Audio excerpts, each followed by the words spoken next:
यदा यदा हि धर्मस्य ग्लानिर्भवति भारत अभ्युत्थानम् अधर्मस्य तदात्मानं सृजाम्यहम्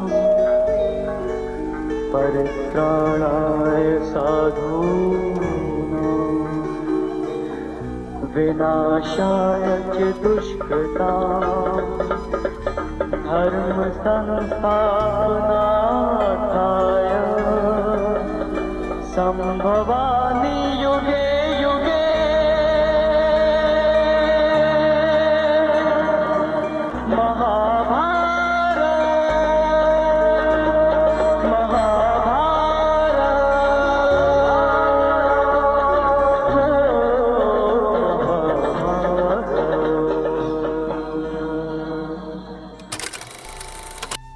बड़े विस्मय में पड़ गए कि ऐसा तेजस्वी बालक अभी तक हमने नहीं देखा जो बाणों से गंगा की धारा को रोक दे। बहुत चिंतित थे, इतने में देखा कि भगवती गंगा जी उस बालक को हाथ से पकड़े हुए सामने आई। बड़ा दिव्य रूप पहले से भी अधिक प्रकाशित गंगा जी का है, क्योंकि इनके संग के लिए ही अपने रूप की गरिमा को कम किया था, तब ऐसा रूप था। आप तो दिव्य रूप गंगा जी का, दिव्य अलंकारों से विभूषित देवी गंगा उस बालक को सामने लाई और कहा, ये वही आपका 8वां पुत्र है जिसके लिए आपने मुझे कटुवचन बोले थे, रोका था और मैं लेकर के अंतर्धान हुई थी। पुरुष सिंह त्रिभुवन में इसके समान कोई अस्त्रवेत्ता नहीं, शास्त्रों का ज्ञान रखने वाला और शस्त्रों का ज्ञान रखने वाला। इसे मैंने बड़ी दिव्यता से पालन पोषण किया है। यह अब आपका पुत्र है। यह महर्षि वशिष्ठ से 6 अंगों सहित समस्त वेदों का अध्ययन करके ब्रह्मबोध हो चुका है। महाराज वशिष्ठ जी योग वासिष्ठ नामक पूर्ण ब्रह्मबोध कराने में समर्थ ग्रंथ है योग। ये अस्त्र विद्या का महान पंडित, महान धनुर्धर और युद्ध में देवराज इंद्र को भी परास्त करने की सामर्थ्य रखने वाला बालक है। देवता असुर कोई भी त्रिभुवन में ऐसा नहीं जो इसके सामने टिक सके। नीति को भगवान शुक्राचार्य जी से हमने शिक्षा दिलाई है और देव दानव वंदित भगवान बृहस्पति जी से इसने शास्त्र ज्ञान प्राप्त किया है, ब्रह्म ज्ञान वशिष्ठ जी से प्राप्त किया है। महाबाहु महात्मा ये पुत्र अंग और उपांगों सहित पूर्ण रूप से प्रतिष्ठित है। जमदग्नि नंदन महर्षि भगवान परशुराम जी का ये शिष्य है, अस्त्र विद्या में उनके समान ही है। मैंने पूर्ण करके इस पुत्र को तुम्हें दिया है। राजधर्म, अर्थशास्त्र, मोक्ष धर्म, समस्त धर्मों का यह महान पंडित है, ज्ञानी है। जाओ, ये तुम्हारे कुल की कीर्ति का वर्धन करने वाला होगा। अभी कुछ बोल ही नहीं पाए थे महाराज शांतनु की देवी गंगा अंतर्धान हो गई। गंगा जी की आज्ञा शिरोधार करके महाराज शांतनु सूर्य के समान प्रकाशित होने वाले अपने पुत्र को राजधानी में लाए। हस्तिनापुर अमरावती के समान सुंदर देवराज इंद्र की राजधानी अमरावती। जो ही संपूर्ण प्रजा को पता चला कि शांतनु का 8वां पुत्र जो गंगा जी ले गई थी वापस आया है, संपूर्ण प्रजा में आनंद की लहर दौड़ गई। बड़े ही सौम्य स्वभाव महात्मा, गुणवान, ज्ञानी, नीतिज्ञ, शास्त्रज्ञ, शस्त्रज्ञ ऐसे युवराज को प्राप्त करके शांतनु जी को बहुत सुख हुआ और विद्वान ब्राह्मणों को बुलाकर युवराज पद पर अभिषिक्त कर दिया। अति पराक्रमी पुत्र को प्राप्त करके पिता शांतनु को अपार सुख हो रहा है। मेरा जीवन आनंद में, राज्यभार संभालेगा और अपना जीवन में भजन करके समाप्त कर, क्योंकि अब कोई कामना नहीं रहेगी। पर सावधान रहना चाहिए, साधक को सावधान रहना चाहिए। हृदय की स्थिति ऐसी होने पर भी कि मेरे पर कोई कामना का प्रभाव नहीं पड़ेगा, ऐसा कभी नहीं सोचना चाहिए। जब तक शरीर में श्वास है तब तक साधक को कभी अपने को सिद्ध समझकर मनमानी बर्ताव नहीं करना चाहिए। महाराज शांतनु पूर्ण काम होकर युवराज पद पर वो विराजमान और सब शास्त्रों का शस्त्रों का ज्ञान, बड़ी प्रसन्नता है। आगे चलकर ये सम्राट पद पर बैठे और अब वो एकांत सेवन करने लगे। एक दिन उनको ऐसी सुगंध आई कि खींचे चले गए उस सुगंध में, घ्राणेंद्र में 4 योजन तक सुगंध जाती थी, योजनगंधा। खिंचते हुए उस सुगंध को लक्ष्य करके जब पहुंचे तो वहां देखा एक नौका में मूर्तिमान मानो सुंदरता विराजमान हो, ऐसे एक देवी विराजमान, श्याम नेत्र हैं, किशोर अवस्था है।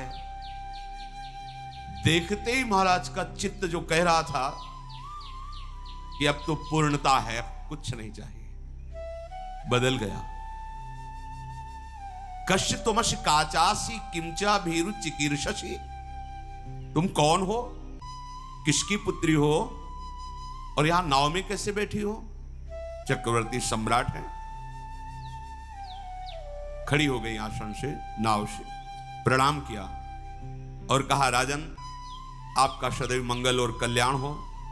मैं निषाद की कन्या हूं और मेरे महामनस्वी निषाद जो पिता है वो बिना शुल्क लिए यहां से आने जाने वाले ऋषियों की या जो भी आए जाए निशुल्क हम नौका की सेवा करती है। जैसे ये बोला महाराज शांतनु तो बिक गए, शब्द सुनकर, रूप देख करके, क्योंकि यही भगवान श्री कृष्ण द्वैपायन व्यास देव जी की माता है। भगवान का अवतार हो चुका है गर्भ से, आगे स्वयं वर्णन करेंगे। अभी 9 यौवन अवस्था में ही प्रवेश हुआ था कि भगवान पाराशर जी नदी से पार जाने के लिए नाव में बैठे तो मस्तक पर देखा कि इसका तो संयोग है और इसके गर्भ से मेरे अंश से भगवान का प्रादुर्भाव होने वाला है। भगवान व्यासदेव जी भगवान श्री हरि के अवतार हैं। उनका देवी, मैं दिव्य दृष्टि से देख रहा हूं कि इसी समय तुम्हारे गर्भ से भगवान का अवतार होगा। उनका भगवान, अभी तो मैं यौवन अवस्था को भी प्राप्त नहीं हुई हूं। तत्काल उनके अंदर यौवन अवस्था का आविर्भाव होगा। भगवान, मेरे शरीर से मछली की सी दुर्गंध आती है। तत्काल योजनों सुगंध से आकृष्ट अभी आए ना महाराज शांतनु, सुगंध ही सुगंध।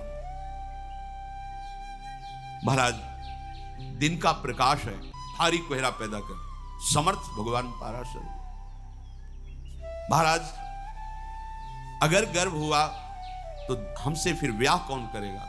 कन्याओं में, 5 कन्याओं में तुम पवित्र कन्या रहोगी। महाराज, गर्भ तो धारण करना पड़ेगा। नहीं, इसी समय प्रकट होगा, गर्भ भी नहीं धारण करना पड़ेगा।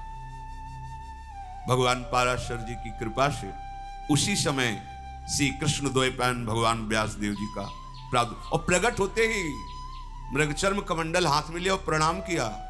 ऐसे नहीं कि प्रकट हुए बच्चे हो, पाराशर जी बच्चा लेके, ऐसे नहीं, कमंडल लिया और बोले, मां जब कभी आवश्यकता हो तब याद मात्र कर लेना, मैं आपकी सेवा में उपस्थित हो जाऊंगा।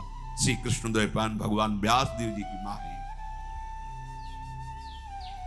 राजा शांतनु को ऐसा पूर्व का कुछ पता नहीं, और पाराशर जी ने तत्काल जो कन्या स्वरूप वही प्रकट कर दिया था। शांतनु उनके रूप, माधुर्य, सुगंध और वाणी भगवान व्यासदेव की मां है। सुनते ही मुग्ध हो गए, जैसे गंगा जी पर। तो गंगा जी के वियोग से जो हृदय की दशा हुई थी, वो देवव्रत गंगादत्त से मिलने पर पुत्र के थोड़ी शांत हो गई थी। फिर वही नवीन, बहुत सावधानी की जरूरत होती है। उपासक कभी ऐसा न समझ ले कि अब हमारा कोई नहीं बिगाड़ सकता। हां, प्रभु की कृपा से मन प्रभु में लग गया, कुछ अच्छा नहीं लगता है, पर सावधान, कभी भी कोई वृत्ति, वही दशा आ गई जो गंगा जी के वियोग में थी। सीधे उतरे नाव से, तुम्हारा घर कहां है? बताया। वहां गए, चक्रवर्ती सम्राट है, जे ही देखा निषाद ने कि महाराज पधारे। प्रणाम किया, अर्घ दिया, पूजन किया। महाराज मेरे तो भाग्य खुल गए, आप जैसे प्रतापी राजा यहां पधारे हैं। क्या आज्ञा है, क्या सेवा करूं? वो जो नौका में विराजमान युवती हो तुम्हारी पुत्री है? हाँ महाराज, मैं तुम्हारी पुत्री का वरण करता हूं और उसको मांगने आया हूं तुमसे। महाराज ओहो, मुझे चिंता थी कि इतनी सुंदर पुत्री का वरण कौन किसके साथ करूंगा, मेरे पास तो धन नहीं, संपत्ति नहीं। भगवान ने मेरी बात सुन ली। आप जैसा तेजस्वी, आप जैसा महान सम्राट स्वयं मांगने आया, ये तो मेरी पुत्री का भाग्य और मेरा भी भाग्य है। परंतु आप राज्य के अधिकारी मेरी पुत्री के नहीं, पुत्री का अधिकार मेरे हाथ पर है। तो अब मैं जैसा कहूंगा वैसा आपको करना होगा, तब आपको पुत्री मिलेगी। राजा के रूप में आपका स्वागत कर लिया, पर पुत्री मांग रहे हो तो उसके लिए मेरे पास शर्त है। उस शर्त को पूरी करो और पुत्री को ले जाओ। यदि आप मेरी पुत्री को अर्धांग में विराजमान करना चाहते हो तो सत्य को सामने रखकर मेरे सामने प्रतिज्ञा करो कि इससे जो संतान होगी वही हस्तिनापुर के सिंहासन पर विराजमान होगी। शांतनु ने कहा, ऐसा कभी नहीं हो सकता। मैं गंगा पुत्र देवव्रत के स्थान को किसी को नहीं दे सकता। तुरंत वहां से चल दिए। अब हृदय में वही विरहाग जो गंगा जी के अंतर्धान होने पर हुई थी। अब बोल सकते नहीं किसी से, हृदय जल रहा है एकांत में, बस कि अब क्या करें, कोई उपाय नहीं। देवव्रत युवराज पद पर है और पूर्ण समर्थ है।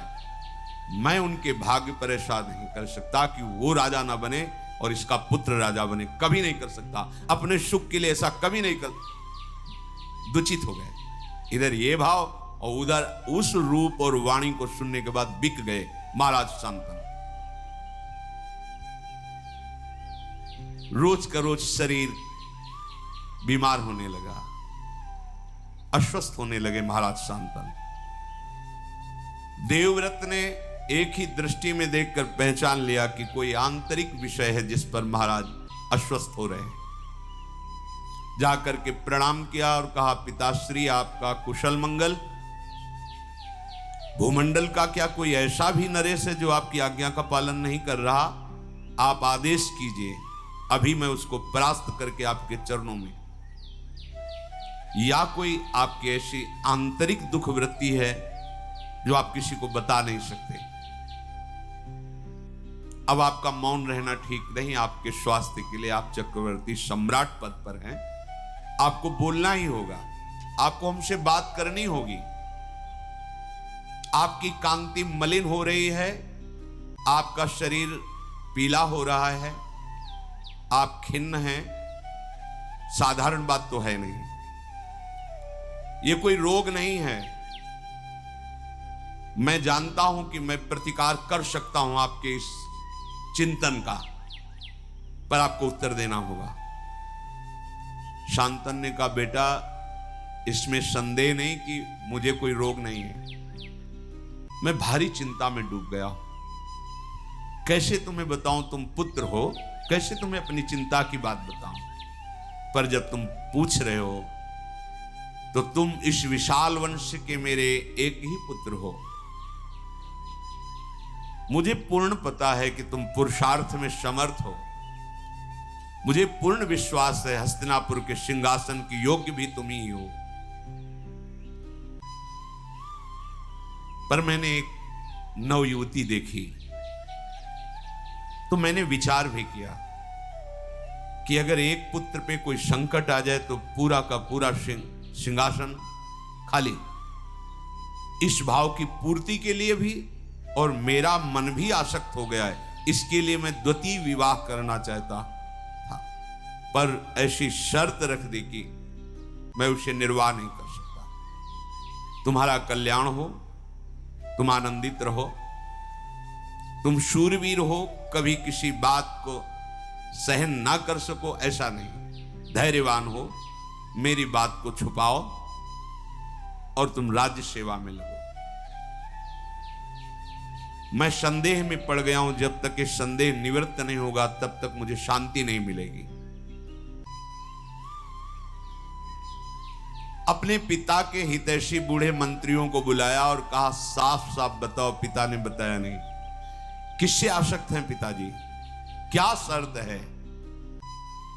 किससे आसक्त हैं पिताजी? क्या शर्त है?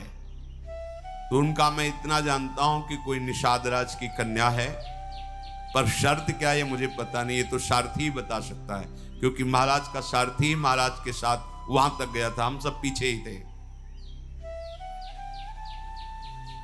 देवव्रत जी ने पिता के सारथी को बुलाया और प्रणाम किया, क्योंकि पिता के ही तुल्य सम्माननीय होता है, और कहा, महाप्राज्ञ अर्थात तुम परम ज्ञानी हो, जो मैं पूछ रहा हूं पिता के हित के लिए, राजा के हित के लिए पूछ रहा हूं, सत्य बोलना। किससे मेरे महाराज का अनुराग हो गया है? तुम सत्य परिचय बताना, और क्या शर्त है? उनका, महाराज वो कोई राजकुमार की कन्या नहीं है, राजा की कन्या नहीं है, वो एक धीवर की कन्या है, पर इतनी सुंदरी है कि मैंने भी ऐसी सुंदरता नहीं देखी। आपके महाराज ने जाकर के मांगा स्वयं कि मुझे पत्नी के रूप में वरण करने के लिए अपनी कन्या दे दो। तो उसने शर्त रख दी कि इसके गर्भ से जो पुत्र होगा वही हस्तिनापुर का सम्राट पद स्वीकार करेगा। आपके पिताजी वहां से तुरंत चल दिए कि मैं ऐसा कदापि नहीं कर सकता। इसके बाद ऐसी दशा को प्राप्त है, अब आपको जैसा उचित लगे। देवव्रत ने समस्त वृद्ध मंत्रियों को बुलाया और भी विशिष्ट अधिकारियों को, क्योंकि युवराज पद पर हैं, और बिना सूचना के अपने पिता के सारथी को लेकर वहां पहुंचे निषाद के घर में। जो ही निषाद ने देखा कि देवव्रत अपने मंत्रिमंडल के साथ पधारे हैं, विधिवत पूजा करके पृथ्वी पर माथा रख करके प्रणाम किया और कहा, आज मेरे भाग्य खुल गए कि आप गंगा पुत्र देवव्रत हमारी कुटिया में पधारे, अहो भाग्य। उन्होंने कहा, यहां मैं पूजा स्वीकार करने नहीं आया, याचना करने आया हूं। क्या शुल्क रखा है आपने अपनी पुत्री के लिए?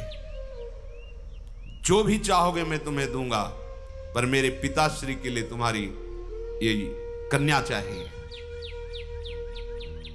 महाराज, वो तो स्पष्ट मैंने कह दिया था कि हमारी पुत्री के गर्भ से जो पुत्र होगा वही राज सिंहासन पर बैठेगा। और महाराज शांतनु के आप अकेले पुत्र हैं, शस्त्रधारियों में श्रेष्ठ हैं, आपके सामने कोई टिक नहीं सकता, मुझे पता है। तो भला मैं अपनी पुत्री के पुत्र की रक्षा के लिए ऐसा वरदान क्यों न मांगूं? कहीं आपकी भ्रकुटी बिगड़ गई तो? ये कन्या मेरी नहीं है, ऐसा मत समझना कि निषाद की कन्या है। ये आर्य पुरुष की संतान है। ये गुणों में आपके समान है, जन्म भी आपके समान ही महापुरुषों से हुआ। इसका मछली के उदर में सत्यवती जी को निकाला था निषाद ने, इसीलिए पिता कहे गए। सत्यवती की योग्य अगर भूमंडल में है तो केवल महाराज शांतनु ही है, मुझे पता है, पर मैं बिना शर्त के नहीं दे सकता। इस शर्त का तुम्हें पालन करना होगा, क्योंकि मुझे पता है यदि आप गुस्सा हो गए तो आपका शत्रु चाहे गंधर्व हो या देवता हो या कोई दैत्य हो, आपके सामने टिक नहीं सकता। फिर सत्यवती का बालक अगर कोशिश भी करेगा तो राज सिंहासन के समीप भी नहीं पहुंच सकेगा, क्योंकि आप जैसा महारथी है। इसलिए मैं अपनी पुत्री नहीं दे सकता जब तक आप या आपके पिता ऐसा वचन नहीं देते। बस अगर ये बात आप पूर्ण कर लें तो निषाद के ऐसा कहने पर समस्त मंत्रियों और राज पदाधिकारियों के सामने कहा, महाभारत